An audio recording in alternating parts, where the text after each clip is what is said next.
Hello बच्चों, कैसे हो आप सब? अच्छे हो?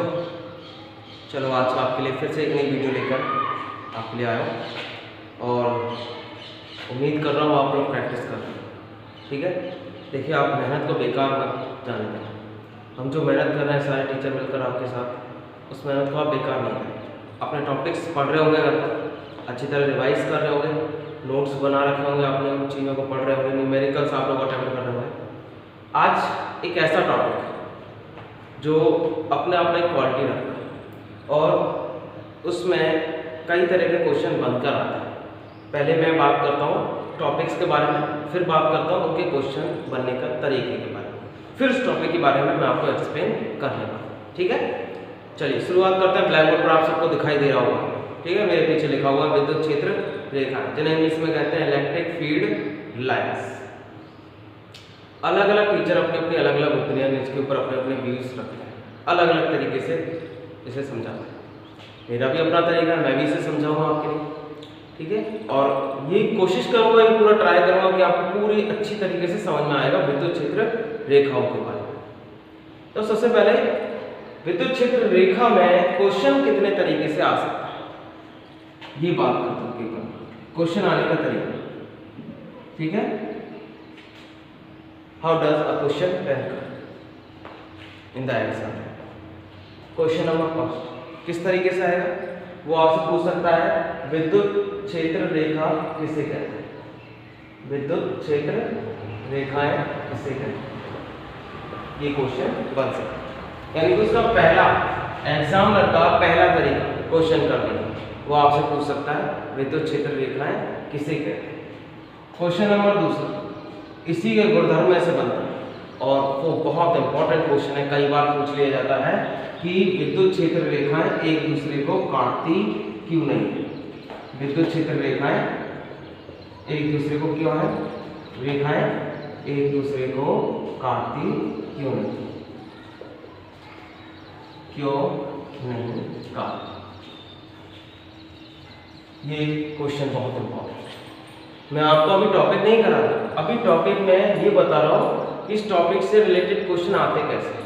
मैंने अब तक के जितने भी बोर्ड एग्जाम्स को नोटिस किया हुआ, जितने भी एग्जाम देखे हुए उन्होंने, तो मैंने इस टॉपिक में देखा कि उसने क्वेश्चन को 3 तरीके से किया हुआ। पहला, वो क्वेश्चन को समझा सकता है, विद्युत क्षेत्र रेखाएं आपसे पूछ सकता है परिभाषा में, लेकिन ये क्वेश्चन है, ये बहुत इंपॉर्टेंट है, जो उसके गुणधर्मों से एक है कि विद्युत क्षेत्र रेखा एक दूसरे को काटती क्यों नहीं है, कारण स्पष्ट कीजिए। और तीसरा, ये कई बार क्या कहता है, विद्युत क्षेत्र रेखाओं के गुणधर्मों के बारे में पूछ लेते पेपर 2 या 1 नंबर में, इसमें विद्युत क्षेत्र रेखाओं के गुणधर्मों के बारे में कई बार वो हमें एग्जाम में पूछ लेते हैं। समझ में आया? तो आप ये ध्यान रखना, ये तीनों तरीके के क्वेश्चन आप लोग कर सकते हैं। लेकिन अगर आपको पूरा टॉपिक ही आता है, आपको टॉपिक के ऊपर कमांड है, तो आप गारंटी लेता हूँ इन तीनों क्वेश्चनों में आप कोई भी क्वेश्चन नहीं छोड़ेंगे। तो चलिए शुरू करता हूँ। ठीक है, सबसे पहले मैंने क्वेश्चन करने का तरीका बता दिया आपको, क्वेश्चन किस तरीके से आ सकता है इस एग्जाम में, तो क्वेश्चन आने के 3 तरीके आपके सामने लिखे हुए। अब बात आ रही है टॉपिक से। ठीक है, अब बात करते हैं टॉपिक के ऊपर। तो सबसे पहले शुरुआत करते हैं इसकी परिभाषा को। परिभाषा मैंने आप सबके सामने ब्लैक बोर्ड पर लिख दी। तो परिभाषा को एक बार बोल के भी सुना हो कि विद्युत क्षेत्र रेखा किसी भी विद्युत क्षेत्र के अंदर खींची गई वो काल्पनिक रेखा होती है। ध्यान दीजिए, मैं यहाँ पे एक वर्ड बोल रहा हूँ काल्पनिक, जिसे इंग्लिश में कहते हैं इमेजिनरी। इसका मतलब है, एक बात तो यहाँ पे निकल कर आती है कि हमारी कल्पना का स्वरूप है, इसे देख नहीं सकते, आंखों से दिखाई देने वाली रेखा नहीं। आप जब विद्युत क्षेत्र को केवल महसूस कर सकते हैं, अनुभव कर सकते हैं। आपने जब पढ़ा होगा ना परीक्षा, आप इसका अनुभव हो रहा है विद्युत बल का, अनुभव का मतलब है आप उसे देख नहीं रहे हो, केवल महसूस कर रहे हो उसके ऊपर। तो क्या है, काल्पनिक रेखा। रेखा या वक्र, यहाँ पे दोनों ही टर्म यूज कर सकते हैं। रेखा मैथमेटिक्स में आप जानते हो, 2 बिंदुओं के बीच न्यूनतम दूरी को रेखा कहते हैं। इसका मतलब है एक सीधी लाइन भी हो सकती है और वक्र भी बना सकती है। ठीक है, ये 2 इसकी फॉर्मेट चलते हैं। तो विद्युत क्षेत्र रेखा या तो सीधी रेखा के द्वारा दिखाई देती है या फिर किसी वक्र के द्वारा भी हम समझा सकते हैं। समझ में आ रहा है? तो वह काल्पनिक रेखा या वक्र होता है जिसके किसी बिंदु पर खींची गई स्पर्श रेखा। इसका मतलब है मैं यहाँ भी कोई स्पर्श रेखा खींच सकता हूँ इसके किसी बिंदु को लेकर, और यहाँ भी कोई ना कोई स्पर्श रेखा खींच सकता हूँ इसके किसी भी बिंदु पर। तो इसके किसी बिंदु पर खींची गई स्पर्श रेखा उस बिंदु पर विद्युत क्षेत्र की सदिश की दिशा में होती है, यानी कि विद्युत क्षेत्र जिस दिशा में बन रहा है उसी दिशा में ये विद्युत क्षेत्र रेखाएं अपनी दिशा का ज्ञान कराती हैं। ये अभी मैं आपको ये मत समझिए मैंने अभी आपको समझा दिया, अभी मैंने केवल आपके सामने जो परिभाषा है वो बोलकर सुना दिया, अभी मुझे इसे समझाना है। ठीक है, विद्युत क्षेत्र रेखा, ठीक है, परिभाषा बोल लिया अभी मैंने आपके लिए, तो ये परिभाषा आप लोग याद रखें। पहला क्वेश्चन पूरा हो जाता है, पहले क्वेश्चन का आंसर आपको मिल गया। विद्युत क्षेत्र रेखाएं किसे कहते हैं?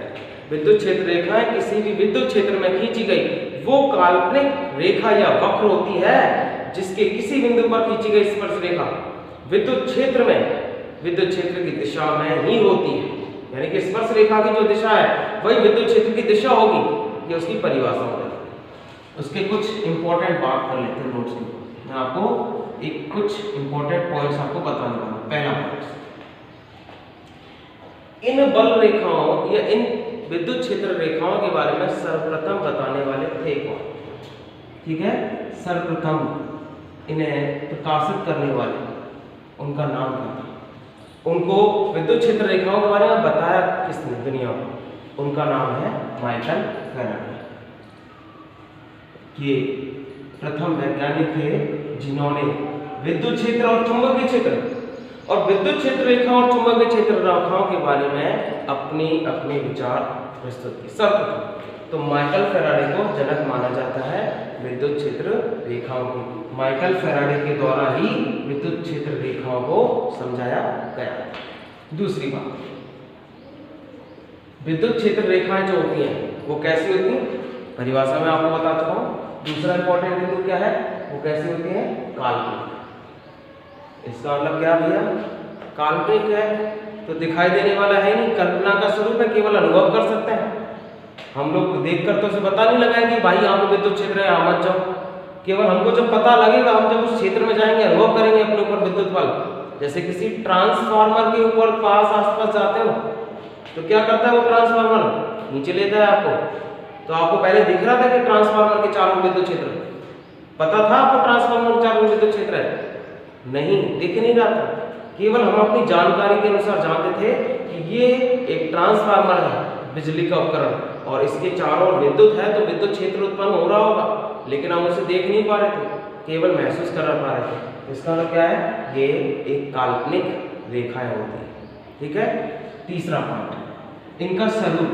देखिए, मैं और टीचरों की तरह नहीं पढ़ा रहा किताब बुक टू बुक, मैं अपना नॉलेज आपके साथ शेयर कर रहा हूँ। यहाँ ये मत सोचिए कि मैं एक बुक के अकॉर्डिंग आपको जो नोट्स लिखाते हैं टीचर उनके अकॉर्डिंग पढ़ा रहा हूँ। मैं अभी इसमें पॉइंट्स रख रख कर आपको समझा रहा हूँ। मैं चाहता तो सीधे सीधे इसमें सारी बातें बोलकर भी बता सकता था, लेकिन मुझे उचित लगा ये तरीका।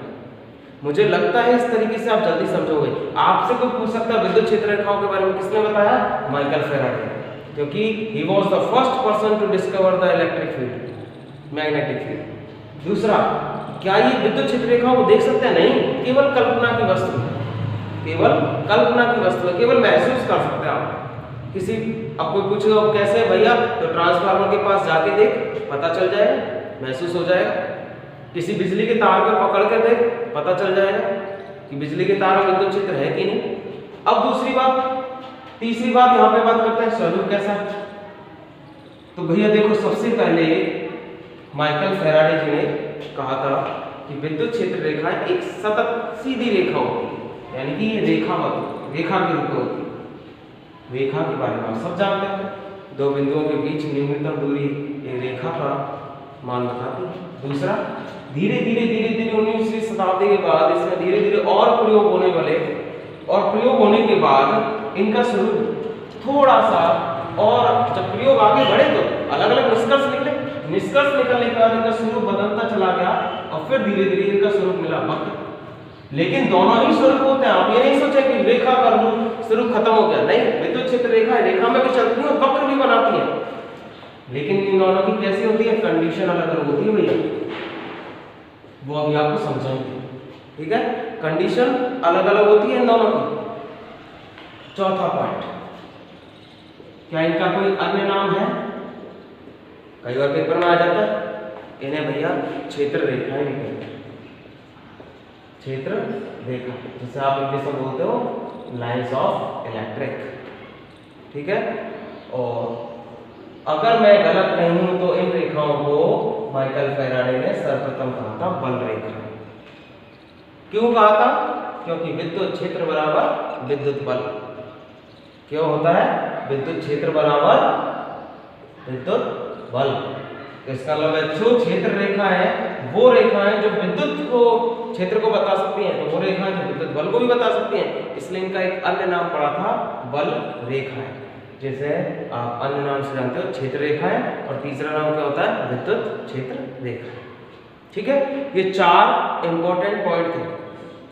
अब इन 4 इंपॉर्टेंट पॉइंट के बाद मैं बात करता हूं इसके अंतिम पॉइंट के बारे में। अब वो है इसकी परिभाषा को समझाना कैसे आपके लिए।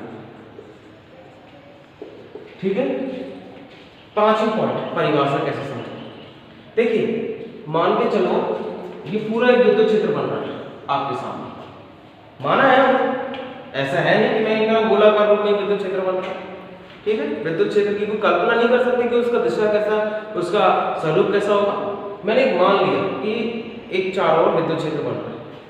हम इस विद्युत क्षेत्र में एक लाइन खींच देते हैं। मान लो ये हम लोगों की जो लाइन दिखा रही है डॉट लाइन, ये जो तीर है ये दिखा रहा है विद्युत क्षेत्र रेखा। तो परिभाषा के अनुसार किसी विद्युत क्षेत्र में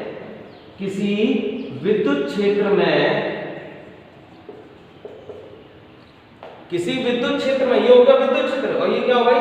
विद्युत क्षेत्र रेखा। विद्युत क्षेत्र रेखा क्या होगी?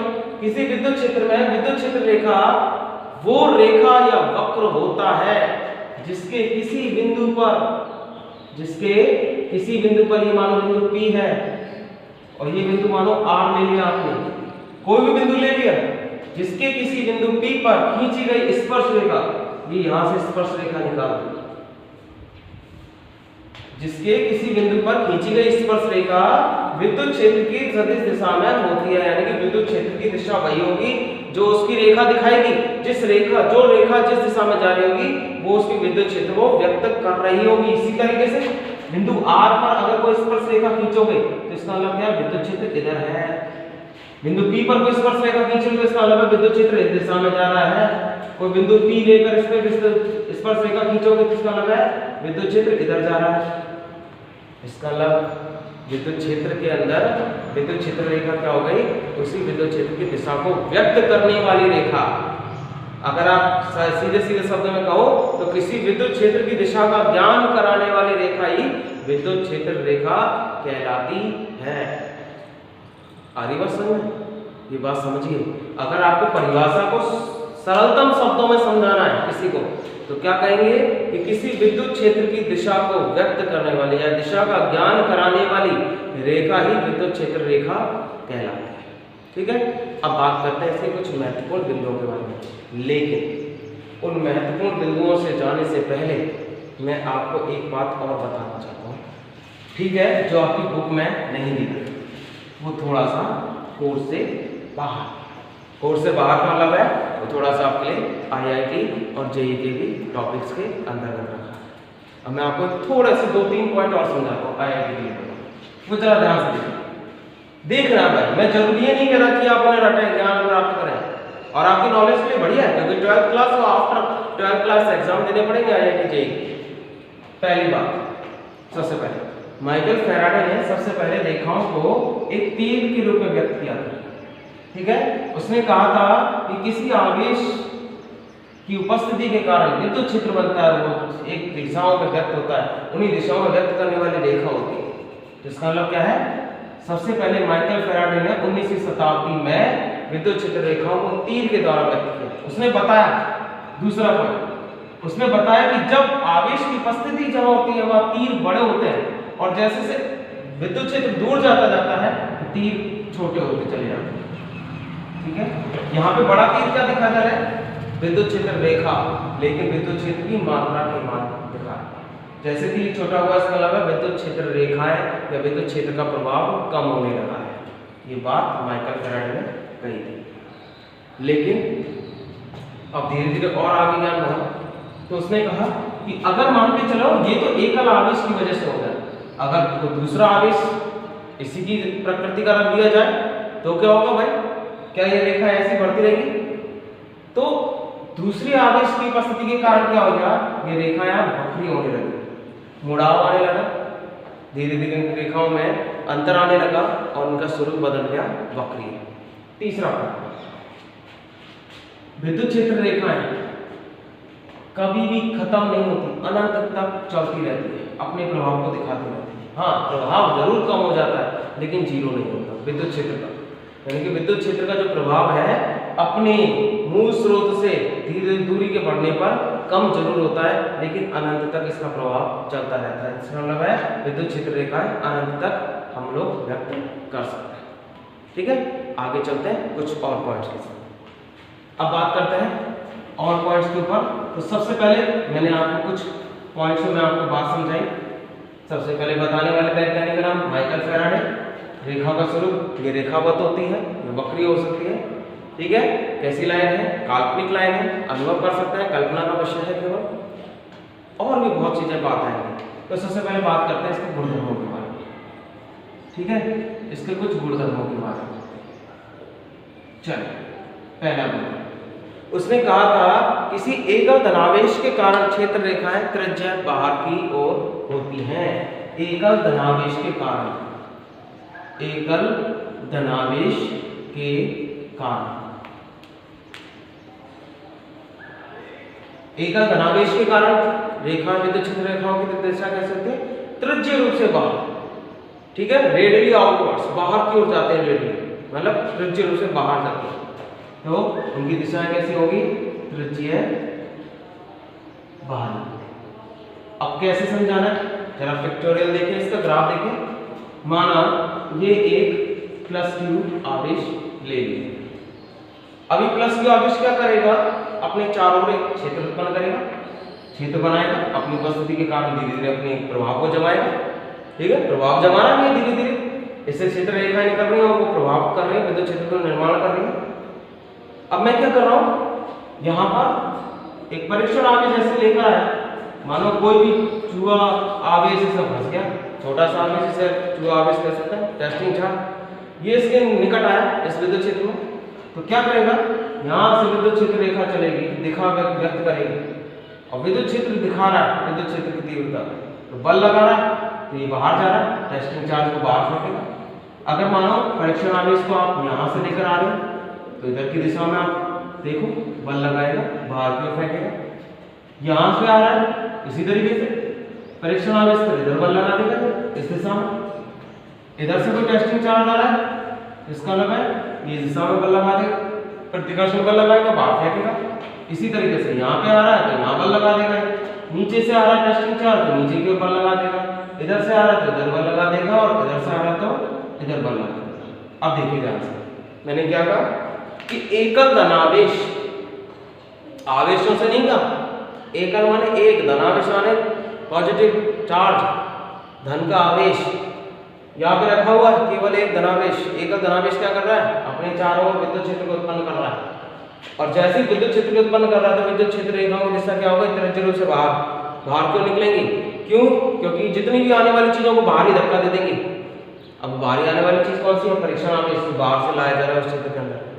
अगर परीक्षण आवेश की दिशाएं देखें, सब लोग तीर के द्वारा व्यक्त कर रहे हैं हम लोग, तो ये दिशाएं क्या है? त्रिज्यीय रूप से बाहर की ओर, क्योंकि प्रतिकर्षण बल इन्हें बाहर ले जा रहा है, प्रतिकर्षण बल बाहर की ओर जा रहा है, तो कैसी हो गई? त्रिज्यीय रूप से बाहर की। ठीक है, अब बात करते हैं एकल ऋणावेश की वजह से। अगर मान के चलो यहाँ धनावेश की जगह क्या कर दिया जाए? एकल ऋणावेश, तो विद्युत क्षेत्र रेखाओं की दिशा कैसी होगी? त्रिज्यीय आंतरिक, अंदर की ओर। त्रिज्यीय आंतरिक कैसे होगी? अब आप इस पॉजिटिव चार्ज को धनात्मक आवेश को हटा के कैसे कर दीजिए? ऋणात्मक। अब क्या कर रहा है? आपने बहुत बार पढ़ चुके हो कि असमान अलग अलग प्रकार के चार्जेस एक दूसरे को आकर्षित करते हैं। यहाँ पे धनावेश कौन सा है? सॉरी, ऋणावेश कौन सा है? एकल प्रकृति का। एकल प्रकृति का एकल आवेश ऋणावेश आपने ले लिया, अर्थात यह ऋणात्मक आवेश है। और जैसे ऋणात्मक आवेश होगा तो क्या होगा? परीक्षण आवेश को जैसे लेकर आओगे तो परीक्षण आवेश को खींच लेगा अपनी ओर। इधर से परीक्षण आवेश को लेकर आओगे तो अपनी ओर खींच लेगा, आकर्षित करेगा, यहाँ से खींच लेगा, यहाँ से खींच लेगा, सब तरफ से अपनी ओर आकर्षित कर लेगा। ठीक है, इसका मतलब तीर का साइन बदल चुका है, और तीर का साइन बदल गया, चिन्ह बदल गया, तो इसका मतलब पता चल रहा है कि तीर का साइन उल्टा हो गया।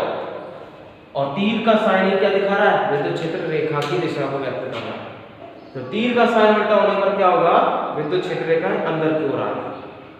तो अब क्या कर रहे हैं? इसके दो बातें करते हैं कि अगर किसी निकाय में धनावेश उपस्थित है तो वो अपनी उपस्थिति के कारण सबको धक्का देगा, बाहर की ओर फेंकेगा, और अगर ऋणावेश उपस्थित है किसी वस्तु में, सबको खींच लेगा, सबकी ओर आकर्षित करेगा, सबको अपनी ओर खींचेगा। ठीक है, आप उसकी तरफ आकर्षित हो जाओगे। तो एकल ऋणावेश के कारण विद्युत क्षेत्र रेखाओं की जो दिशा होगी वो त्रिज्यीय रूप से बाहर की ओर होती है। तीसरा, यहाँ पे तीसरा पॉइंट, अगर यहाँ पर दो समान प्रकार के आयन आवेश ले लिए जाए तो तीसरा गुणधर्म जो आता है, अगर मानो समान आवेश ले लिए जाए तो क्या होगा? किस तरीके से घूमेंगी? वो रेखा एक दूसरे को प्रतिकर्षित करती है। तो वो क्षेत्र रेखाएं क्या होगी? एक दूसरे को प्रतिकर्षित करेंगे। अगर दो समान प्रकृति वाले आवेश ले लिए जाए तो उनकी वजह से विद्युत क्षेत्र रेखाओं की जो स्वरूप होगा वो भी समान होगा, और समान विद्युत क्षेत्र रेखा एक दूसरे को क्या करती है? प्रतिकर्षित। ग्राफ में देखिए, चित्र में देखिए, मानो एक यहाँ पे प्लस क्यू चार्ज ले लिया, ठीक है, और इसी तरीके से हमने एक यहाँ पर भी प्लस क्यू चार्ज ले लिया, तो क्या होगा? ये एक रेखा जो होगी एक दूसरे को क्या करेंगे? प्रतिकर्षित करेंगी। तो इसकी जो दिशा होगी वो इधर की तरफ होगी और इसकी दिशा इधर की तरफ जाएगी। ये तीर जो है विद्युत क्षेत्र रेखा की दिशा को व्यक्त कर रहा है। ये इसमें से दिशा है बाहर की ओर जाएगी, ग्राफीय रूप में इधर से बाहर की ओर जाएगी, आपस में नहीं आएंगी, तो ये इलाका कैसा हो जाएगा? न्यूट्रल। यहाँ कोई विद्युत क्षेत्र नहीं बनेगा, और न्यूट्रल हो जाएगा, इसका मतलब कोई विद्युत क्षेत्र नहीं बन रहा, क्योंकि ये क्या कर रहे हैं? दोनों पॉजिटिव है, तो इन दोनों के जो विद्युत क्षेत्र आपस में टकरा रहा है, विद्युत क्षेत्र रेखाएं टकरा रही है, क्रॉस करके बाहर को जा रही है, प्रतिकर्षित कर रही है, तो इनके मान जो होंगे बाहर की ओर, यानी कि प्रतिकर्षित रेखाएं आपको दिखाई दे रही है। ठीक है, तो अगर तीसरा गुणधर्म समझना है तो समझ लीजिए कि अगर समान प्रकृति के आवेश अगर किसी निकाय में उपस्थित है तो उनसे निकलने वाली विद्युत क्षेत्र रेखाएं एक दूसरे को क्या कर देंगी? प्रतिकर्षित करेंगे। आ रही बात समझ में? तो प्रतिकर्षित करेंगे तो एक दूसरे से दूर जाएंगे, इसका मतलब है प्रभाव को यहाँ दिखाएंगे, एक दूसरे से अपोजिट दिशा में दिखाएंगे, और दोनों के बीच का जो क्षेत्र होगा वो कैसा होगा? उदासीन होगा, वहाँ किसी भी तरह का विद्युत क्षेत्र नहीं बन रहा होगा। समझ में आया? अब चौथा पॉइंट कि अगर असमान आवेश वाले हो, अगर यहाँ पे असमान आवेश की प्रकृति या असमान प्रकृति वाले आवेश ले लिए जाए तो क्या होगा? उन दोनों के मध्य आकर्षण, जो प्रतिकर्षण होगा वो किसमें बदल जाएगा? आकर्षण में बदल जाएगा। यहाँ पे अगर माइनस क्यू चार्ज ले लिया जाए तो आवेशों की दिशा बदल जाएगी, आवेशों की दिशा बदलने पर या आवेशों की प्रकृति बदलने पर विद्युत क्षेत्र रेखाओं की दिशा भी बदलने लग जाएगी। अब यहाँ पे इस चीज को ध्यान से देखिए, ठीक है। अब यहाँ पे मैं दिखा रहा हूँ प्लस क्यू आवेश यहाँ पे रखा हुआ है और माइनस क्यू आवेश यहाँ रखा हुआ है, समझ में आया? अब प्लस क्यू आवेश यहाँ रखा हुआ है, माइनस क्यू आवेश यहाँ रखा हुआ है, तो प्लस क्यू आवेश के कारण क्या होगा? विद्युत क्षेत्र उत्पन्न होगा, और विद्युत क्षेत्र उत्पन्न होगा तो विद्युत क्षेत्र रेखाएं व्यक्त होंगी उसके द्वारा, यानी कि विद्युत क्षेत्र को व्यक्त करने वाली रेखाएं विद्युत क्षेत्र होंगी, रेखाएं होंगी। तो जैसे ही आवेश यहाँ पे अपनी उपस्थिति को दिखाएगा तो विद्युत क्षेत्र रेखाएं निकलेंगी इस तरीके से बाहर की, ठीक है। इधर भी निकल रही होगी कुछ रेखाएं बाहर जा रही होगी, लेकिन माइनस क्यू आवेश क्या कर रहा है? रेखाओं को अपनी ओर खींच रहा है, तो इसका मतलब है क्षेत्र रेखा इसकी ओर आ रही होगी, ठीक है। ये जो क्षेत्र रेखा यहाँ से आ रही है वो इसके अंदर आ रही होगी, क्षेत्र रेखा दिखा रही। तो अब इसमें आवेश उपस्थित होगा, ये क्षेत्र रेखा है इसके अंदर की। तो विद्युत क्षेत्र रेखा क्या होती है? अगर दो आवेश असमान प्रकृति के या द्विध्रुव वाले जिनमें दो ध्रुव उपस्थित होता है, द्विध्रुव वाले आवेश अगर उपस्थित हैं तो प्लस क्यू आवेश से निकलने वाले विद्युत क्षेत्र रेखाएं माइनस क्यू आवेश विद्युत क्षेत्र रेखाओं की ओर दिशा की ओर व्यक्त करते। ये चौथा गुणधर्म आपके लिए हो चुका है, ठीक है ना। आगे पांचवा गुणधर्म और भी आपके गुणधर्म बचे वो मैं अभी आपको समझाने वाला हूँ। तो ठीक है बेटा, 4 गुणधर्म अभी आपको समझ में आए। 4 गुणधर्म के बाद अब आता है गुणधर्म नंबर 5, ठीक है। विद्युत क्षेत्र रेखाएं, और विद्युत क्षेत्र रेखाओं की जो दिशा होती है वो कहते हैं धनात्मक से ऋणात्मक की ओर होती है। ये 5वां गुणधर्म है, वो होती है धनात्मक से ऋणात्मक की। अभी मैंने आपको तीसरा गुणधर्म समझाया था, जिसमें आपको बताया था जिसमें आपको बताया था कि 2 आवेश उपस्थित है और उन दोनों आवेशों की दिशा क्या होती है, धनात्मक से शुरू होकर ऋणात्मक। आप देख सकते हैं, मानो यहाँ पर एक प्लस क्यू आवेश रखा हुआ है, यहाँ पे माइनस क्यू आवेश रखा हुआ है, तो यहाँ से निकलने वाली जो विद्युत क्षेत्र रेखा होगी वो यहाँ पर आने वाली विद्युत क्षेत्र रेखा दिखाती है। इसका मतलब क्या है, विद्युत क्षेत्र रेखा हमेशा धनात्मक से निकलती है और कहाँ जाती है, ऋणात्मक, ठीक है। ये आपका 5वां गुणधर्म हो गया। अब देखिए 6वां गुणधर्म और सबसे इंपॉर्टेंट गुणधर्म नंबर 6, यहाँ पे क्वेश्चन के रूप में आपको समझाने वाला हूँ। क्वेश्चन नंबर 2 जो मैं आपको बता रहा हूँ, और ये एग्जाम में बहुत इंपॉर्टेंट है, ये याद है। आप सारा टॉपिक पढ़ लीजिएगा, लेकिन सारा टॉपिक पढ़ने के बाद आपको हर टीचर एक बात की आपको एक राय जरूर देगा, इस क्वेश्चन इसमें 6वें गुणधर्म पर क्वेश्चन बना के जरूर कर।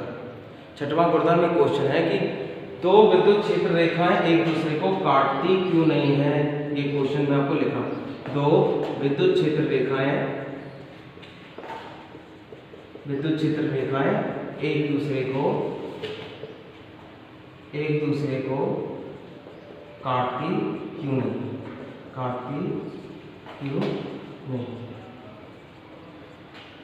ये एक क्वेश्चन, ठीक है। यहाँ पे क्वेश्चन बन रहा है, 2 विद्युत क्षेत्र एक दूसरे को काटती क्यों नहीं। अगर देखिए मान के चलो ये एक विद्युत क्षेत्र रेखा इधर है, मैं इसको एक पिक्चोरियल आपको समझा रहा हूँ, ग्राफ रूप से समझा रहा हूँ। इसका आंसर एक तरीके से आपको समझा रहा हूँ। मानो कि विद्युत क्षेत्र रेखा होगी, ये विद्युत क्षेत्र की दिशा को व्यक्त करने वाली रेखा विद्युत क्षेत्र रेखा होती है, और विद्युत क्षेत्र इधर की ओर जाती है, यानी कि ये होगा प्रथम विद्युत क्षेत्र E1 जो विद्युत क्षेत्र रेखा द्वारा दर्शाया। और इसी तरीके से एक विद्युत क्षेत्र रेखा यहाँ से निकलकर आगे की ओर जाएगी, तो ये हो गया दूसरा तरीके से विद्युत क्षेत्र E2 कहते हैं। अब एक दूसरे को काटना संभव क्यों नहीं होता। हेलो बच्चों, हम सभी बात कर रहे थे अपने विद्युत क्षेत्र रेखाओं के गुणधर्म के बारे में। हमने आपको धीरे धीरे मैंने आपको 5 गुणधर्म क्लियर किए। 5 गुणधर्म को आपको एक्सप्लेन करता हुआ मैं आगे ले गया, और अब बात करते हैं 6वें गुणधर्म के बारे में एक बार फिर से। तो मैंने आपको पहले भी रिपीट किया अपनी लैंग्वेज में, जब मैं आपको थ्योरेटिकल बोल रहा था कि जो 6वां गुणधर्म है वो एक क्वेश्चन के रूप में बनकर आता है, ठीक है। वो क्वेश्चन आपके सामने लिखा हुआ है कि 2 विद्युत क्षेत्र रेखाएं एक दूसरे को कभी काटती क्यों नहीं है। ऐसा क्यों नहीं होता कि विद्युत क्षेत्र रेखा आपस में क्लैश करते हैं, आपस में क्रॉस करते हैं एक दूसरे को। मैंने इसका आंसर एक ग्राफ के द्वारा, एक चित्र के द्वारा आपको समझाया, ठीक है। बोलकर भी मैं आपको बता सकता हूँ कि 2 विद्युत क्षेत्र रेखाएं एक दूसरे को इसलिए नहीं काटती क्योंकि काटे गए बिंदु पर 2 स्पर्श रेखाएं 2 विद्युत क्षेत्र को दिशा को व्यक्त करेगी, जो कि संभव नहीं होता, यानी कि 2 विद्युत क्षेत्र एक साथ नहीं बन सकते। लेकिन मैं इसे ग्राफ से, चित्र से आपको स्पष्ट करता हूं। माना ये प्रथम विद्युत क्षेत्र रेखा थी, और इसी तरीके से इसे काटती हुई दूसरी विद्युत क्षेत्र रेखा खींची, और इन दोनों क्षेत्र रेखाओं के खींचने पर मुझे एक कटान बिंदु मिला, वो बिंदु जहां पर एक दूसरे को एक काट रही है। माना कि वो बिंदु कौन सा था, ये R मान लिया है मैंने, ठीक है। अब इस R बिंदु पर क्या होगा, अगर 2 स्पर्श रेखा खींची जाएगी, अगर मैं इस बिंदु पर 2 स्पर्श रेखाएं खींचूं तो 2 स्पर्श रेखा क्या होगी, 2 स्पर्श रेखाएं 2 विद्युत क्षेत्र की दिशा को व्यक्त करेंगी, 2 विद्युत क्षेत्र की दिशाओं को व्यक्त करेंगी, जो कि कैसा नहीं है, संभव नहीं होता। एक बात बताइए, किसी आवेश के कारण आप विद्युत क्षेत्र एक ही तो बना सकते हैं कि वहां पे 2 अलग अलग प्रकार के विद्युत क्षेत्र बनाएंगे। 2 अलग अलग प्रकार के विद्युत क्षेत्र बनाना तो संभव नहीं, और संभव इसलिए नहीं है क्योंकि एक आवेश अपनी उपस्थिति को दिखाता है अपने चारों, वो दूसरे विद्युत क्षेत्र को क्यों लेगा उसमें। तो इसका मतलब है कटान बिंदु पर 2 स्पर्श रेखाएं मिलेंगी, जो कि दो विद्युत क्षेत्र की दिशा को व्यक्त करेंगी और दो विद्युत क्षेत्र कभी भी बनना संभव नहीं होता। इसलिए दो विद्युत क्षेत्र कटान बिंदु पर दो विद्युत क्षेत्र रेखाएं कभी भी खींची नहीं जा सकती। आई बात समझ में? तो इसका आंसर क्या मिल गया कि दो विद्युत क्षेत्र रेखाएं एक दूसरे को कभी भी इसलिए नहीं काटती हैं कि काटे गए बिंदु पर दो स्पर्श रेखाएं दो विद्युत क्षेत्र की दिशा को व्यक्त करेंगी, जो कि संभव नहीं होता। आगे गुणधर्म नंबर 6। अब बात करें गुणधर्म नंबर 7। ठीक है, 6 गुणधर्म आपको मैं क्लियर कर चुका। अब आता है गुणधर्म नंबर 7 की बात। देखिए गुणधर्म नंबर 7 बहुत सारे हैं। गुणधर्म नंबर ये आता है 7 और गुणधर्म नंबर 7 क्या है? प्रबल। में से एक शब्द का नाम होगा, एक शब्द है प्रबल। अब प्रबल, प्रबलता का मतलब क्या है? ताकतवर, यानी कि पावर। प्रबल यानी कि जितनी कैपेसिटी दिखा रहा है। विद्युत क्षेत्र की प्रबलता का मतलब क्या हो रहा है? विद्युत क्षेत्र रेखाओं की संख्या। इस बात समझ में आ जाएगा।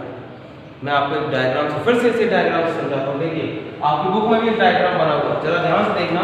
बिंदु ए है, यहाँ पे एक वस्तु रखी गई है और एक आवेश उपस्थित है। इससे विद्युत क्षेत्र रेखाएं निकल रही है। ठीक है, ये विद्युत क्षेत्र रेखाएं दिखा रही है। ये मैंने आपको कुछ विद्युत क्षेत्र रेखाएं निकलती हुई दिखाई है, लेकिन मैंने देखा आगे जाते हुए विद्युत क्षेत्र रेखाएं और बढ़ गई।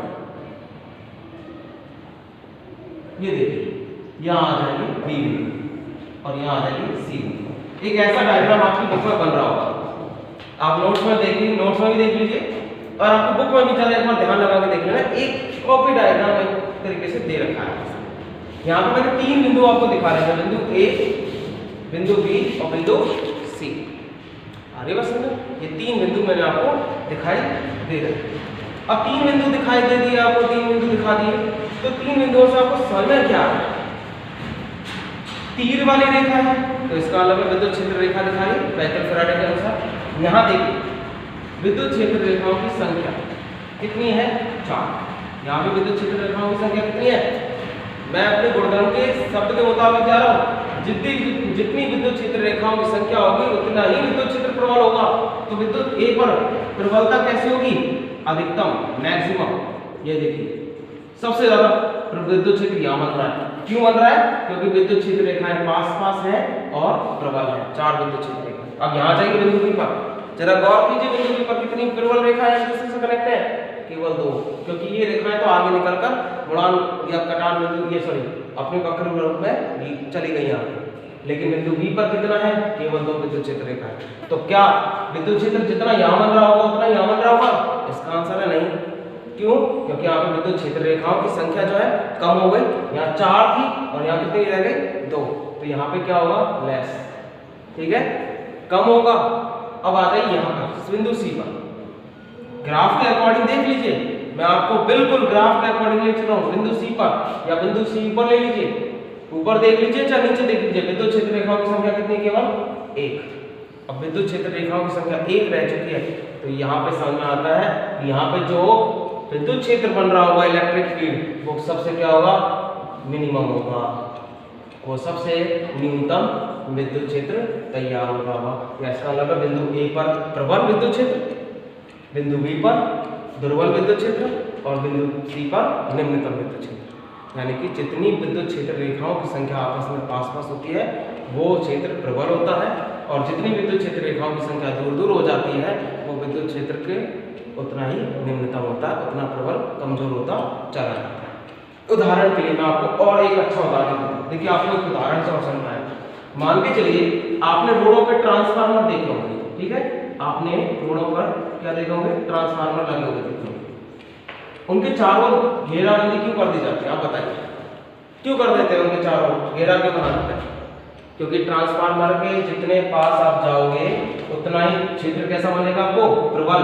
और अगर आप ट्रांसफार्मर से 100 मीटर दूरी पे खड़े हो तो आपको कोई विद्युत क्षेत्र महसूस होगा? नहीं होगा, कोई फर्क नहीं पड़ेगा।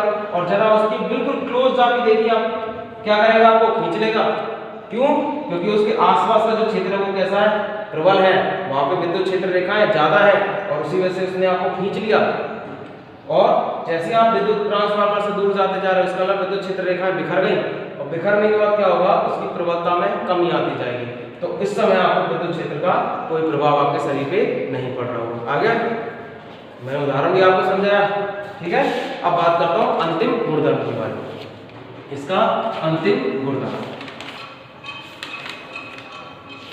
आ जाइए अब अंतिम गुणधर्म के बाद। देखिए, विद्युत क्षेत्र रेखाएं प्रबलता को हटा दीजिए, अब आती है परिमाण।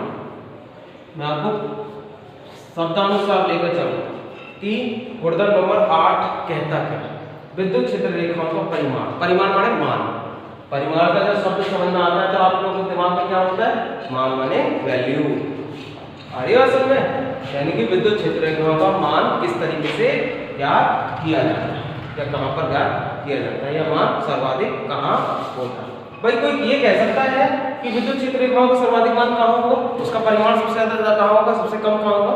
तो वो आप देखिए, अगर प्लस क्यू आवेश जहां पर उपस्थित है और इस प्लस क्यू आवेश की वजह से विद्युत क्षेत्र रेखाएं निकल रही हैं, ठीक है, यहां से ही विद्युत क्षेत्र रेखाएं निकल रही। मैंने आपको बताया था ना, त्रिज्या से बाहर आती है। तो परिमाण क्या हो गया? विद्युत क्षेत्र रेखाओं का जो मान हो जाएगा वो किसी आवेश से निकलने वाली संख्या, विद्युत क्षेत्र रेखाओं की संख्या को दिखाता है। यानी कि किसी आवेश के या किसी आवेश से या विद्युत क्षेत्र से जितनी विद्युत क्षेत्र रेखाएं निकल रही हैं वही उसके परिमाण को व्यक्त कर रही है। इसका दूसरी परिभाषा आप लोग देख सकते हैं, अगर मानो यहाँ पे माइनस क्यू आवेश आ जाए, ऋणात्मक एकल आवेश आ जाए, तो क्या होगा? विद्युत क्षेत्र रेखाओं की दिशा उल्टी हो जाएगी या अंदर की ओर आ जाएगी। समझ में आया? देखो तीर मैंने सब उल्टे कर दिए। अब क्या होगा? या तो किसी आवेश पर आवेश से निकलने वाली रेखाओं की संख्या या किसी आवेश पर आने वाली कुल रेखाओं की संख्या ही उसके परिमाण को व्यक्त करती है।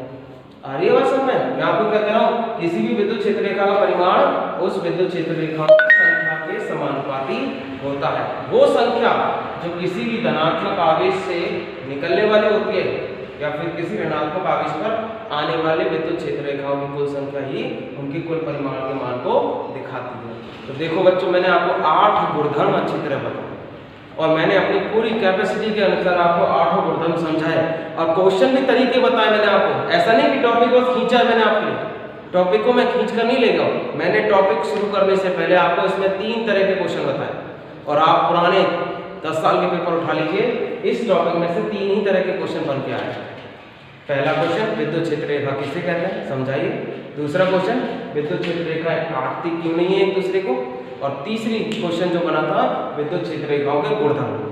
तो कम से कम वो आपको या तो 5 गुणधर्म पूछता है या आपसे 4 गुणधर्म पूछता है, लेकिन मैंने आपको 8 गुणधर्म बता दिए। अब आपका ये चॉइस है, आप कोई से भी 5 गुणधर्म याद कीजिए पेपर के अनुसार, लेकिन मेरा मानना यह है कि सारे के सारे गुणधर्म आप याद करें।